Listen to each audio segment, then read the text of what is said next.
Moi, je suis un neuroscientifique. Alors, ma spécialité, c'est le cerveau.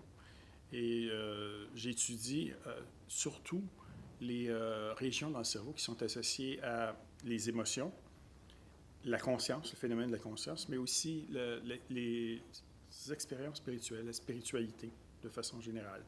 Donc ça, c'est les objectifs de ma recherche sur le plan scientifique. Donc, ça fait quand même plus d'une dizaine d'années, j'ai fait une étude, la première étude en fait, sur la planète de carmélites en état de contemplation, parce qu'au laboratoire, on s'intéressait à qu'est-ce qui se passe dans le cerveau durant des états spirituels. Et il y avait une théorie à l'époque qui avait été proposée par des neurologues qui disait que toutes les expériences spirituelles, c'était comme des hallucinations, si on veut, qui provenaient d'une dysfonction d'une région du cerveau. On appelle le lobe temporal. Ils ont appelé ça le point de Dieu dans le lobe temporal. Alors nous, dans mon laboratoire, on a fait une étude avec des instruments d'imagerie cérébrale. On a voulu voir si c'était vrai qu'il y avait un point de Dieu et puis, bon, dans quelle mesure ça pouvait expliquer ces expériences-là. Ce qu'on a découvert, c'est que oui, cette région-là est impliquée, alors que les religieuses, les carmélites, étaient dans un état de contemplation avec Dieu, selon leur terminologie. Mais il y avait beaucoup d'autres régions du cerveau aussi qui étaient impliquées en même temps.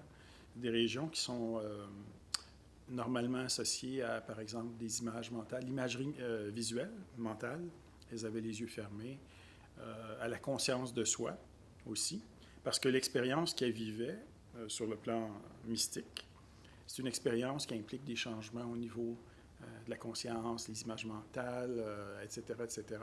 Donc, il n'y a pas vraiment, la conclusion de ça, c'est il n'y a pas vraiment un seul point pour ce type d'expérience-là. C'est plutôt des réseaux assez étendus puis complexes dans le cerveau qui sont associés à ce type d'expérience spirituelle.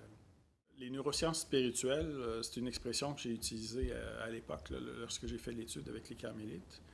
Mais je l'ai modifié par la suite parce que c'était comme un oxymoron finalement, parce que les neurosciences, du moins à cette époque-là, ils étaient très matérialistes, très mécanistes, réductionnistes. Alors, ils voulaient réduire la spiritualité à des phénomènes électriques ou chimiques dans le cerveau.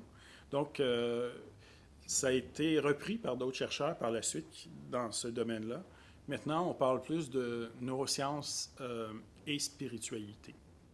C'est un domaine qui intéresse de plus en plus de chercheurs, sauf que il y a beaucoup de chercheurs qui travaillent dans ce domaine-là, en neurosciences, mais qui travaillent de façon matérialiste et réductionniste. Donc, ils essayent de prouver que les expériences spirituelles, c'est uniquement le produit d'activités chimiques, électriques dans différentes régions du cerveau, contrairement à l'approche que moi j'avais.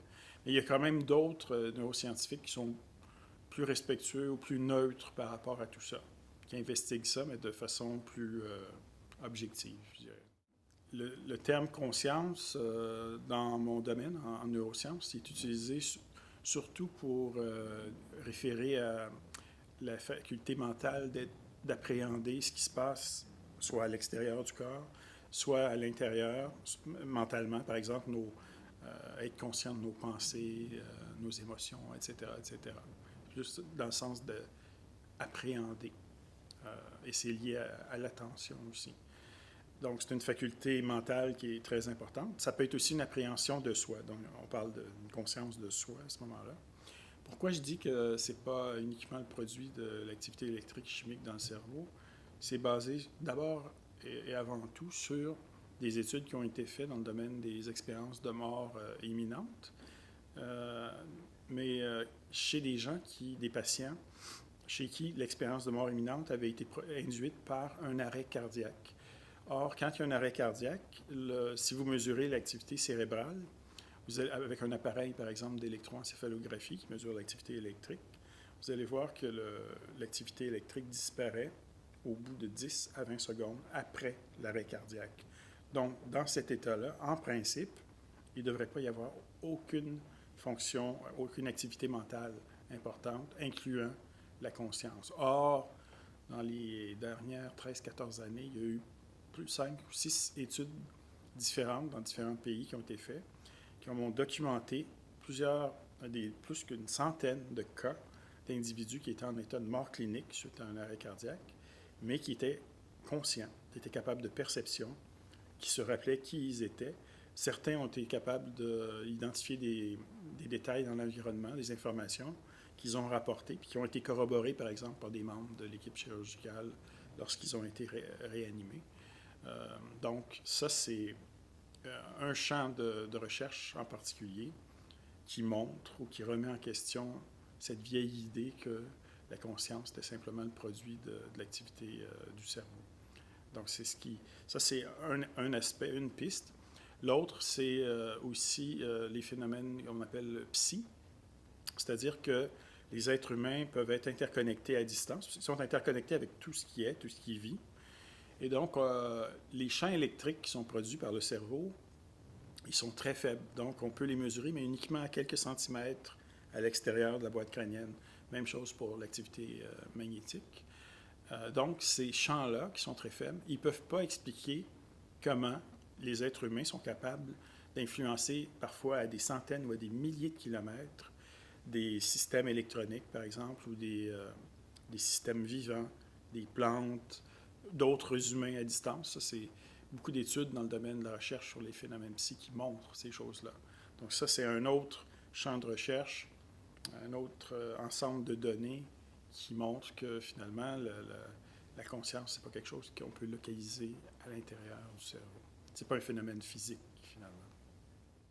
Ça me gêne pas d'être en contradiction avec mes collègues parce que je sens que ça fait partie de ma mission de vie. Je sens ça, cette façon de voir les choses-là, elle est présente chez moi depuis l'enfance. Et puis, elle est basée pas uniquement sur des données scientifiques, mais aussi sur plusieurs expériences spirituelles que j'ai eues tout au long de ma vie. Puis, ça ne me gêne pas non plus parce que très souvent,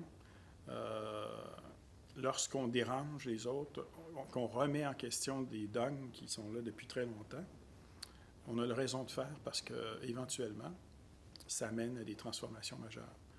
Et puis, de toute manière, là, présentement, ce que je vois, c'est que j'ai participé à l'écriture d'un manifeste, justement, pour une science post-matérialiste. Et il y a de plus en plus de scientifiques qui embarquent dans ce mouvement-là, puis qui voient les choses exactement de la même façon que moi. Puis on sent qu'il y a un mouvement. On est vraiment dans une période de transition entre deux paradigmes.